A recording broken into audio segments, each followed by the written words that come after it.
Depuis sa création en 1995, la Commission de la capitale nationale du Québec a grandement contribué à l'aménagement et la mise en valeur de sites d'importance sur son territoire.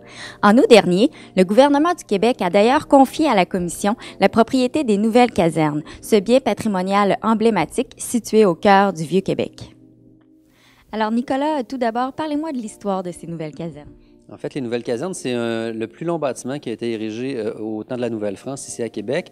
Il est érigé de 1749 à 1752 pour loger les troupes françaises qui viennent renforcer la défense de la ville devant l'imminence d'une attaque britannique. Ensuite, le bâtiment va survivre évidemment à la prise de Québec. Les militaires britanniques vont aussi l'occuper pendant plus de 100 ans, comme une caserne. Donc, les militaires vont s'installer, vont y vivre. Donc, il y a des chambrées de soldats et d'officiers, mais il y a aussi d'autres secteurs là, qui sont utilisés pour les bureaux du génie militaire, par exemple, ou de l'administration. Donc, c'est un bâtiment qui est très long, très étroit et qui a été utilisé pendant plus de 100 ans par les Britanniques. Les Britanniques vont quitter Québec en 1871 à la suite de la Confédération. Donc, le nouveau pays formé va se défendre lui-même et on va transformer le bâtiment en cartoucherie puis en arsenal. Donc, c'est là qu'on va fabriquer des millions de cartouches de carabines, notamment, pour défendre là, les pays alliés pendant les deux conflits mondiaux du 20e siècle. Et quelle est l'importance de ce site-là aujourd'hui? C'est un site très emblématique, très lié à Québec comme capitale. Si l'arrondissement historique du Vieux-Québec est sur la liste du patrimoine mondial de l'UNESCO, c'est pour deux raisons, notamment parce que c'est un exemple unique de capitale coloniale fortifiée. C'est aussi parce que c'est une ville qui a été la capitale d'un empire français en Amérique, qui est une étape importante dans le développement de l'humanité.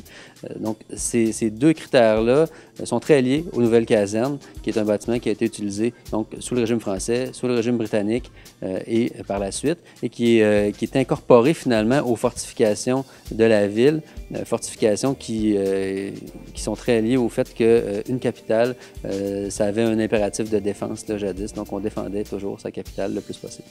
Merci beaucoup. Ça fait plaisir. Madame Lucie Tremblay, vous êtes architecte à la Commission. Parlez-moi de ce mandat qui vous a été confié par rapport aux nouvelles casernes. Le gouvernement nous a confié 2 mandats. Il y a un premier volet du mandat qui était la stabilisation du bâtiment. Une nouvelle caserne est un bâtiment qui est classé par le ministère de la Culture depuis octobre 2012 et puis il est en très, très mauvais état. Il était inoccupé depuis plus de 50 ans et puis son état de désuétude était très avancé. Donc, le premier volet du mandat que le gouvernement nous a confié était de voir à la stabilisation du bâtiment. Dans un premier temps, ça visait à assurer l'étanchéité du bâtiment, donc voir au remplacement des toitures, au remplacement des fenêtres, mais surtout à la stabilisation des éléments de maçonnerie.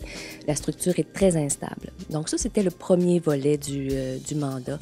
Le gouvernement nous a confié 20 millions pour ça, puis on pense être capable de réaliser ces travaux-là sur une période de 6 ans. Le gouvernement nous a aussi confié un second mandat qui est assez important, qui est celui de voir à trouver une nouvelle vocation pour le bâtiment. Pour être certain que le bâtiment puisse continuer à vivre, il doit être occupé. Le gouvernement souhaite également que la population se réapproprie ce bien culturel-là qui est très important, un bien emblématique pour la capitale. Donc, on doit trouver une vocation qui permette au bâtiment de revivre, lui redonner une nouvelle vie. Ce mandat-là est assez complexe. On s'est adjoint les services de M. Émile Gilbert, qui est un architecte en patrimoine qui est reconnu dans la capitale. Il nous conseille à ce titre-là. Donc, en fonction des orientations de la commission et de ses valeurs, on a établi des critères pour identifier des vocations. Donc, on interpelle la population à nous faire des propositions qui pourraient correspondre à ces critères-là. Des critères qui visent à conserver le bien, à le mettre en valeur, à permettre de le rendre accessible aussi au public. Donc, c'est important que ce bien-là puisse redevenir accessible à la population. Je vous remercie beaucoup et on vous souhaite bonne chance dans ce projet. Merci beaucoup. Pour en connaître davantage sur ce grand projet de consolidation et de recherche de vocation pour les nouvelles casernes, visitez le site de la Commission de la capitale nationale du Québec au ccnq.org.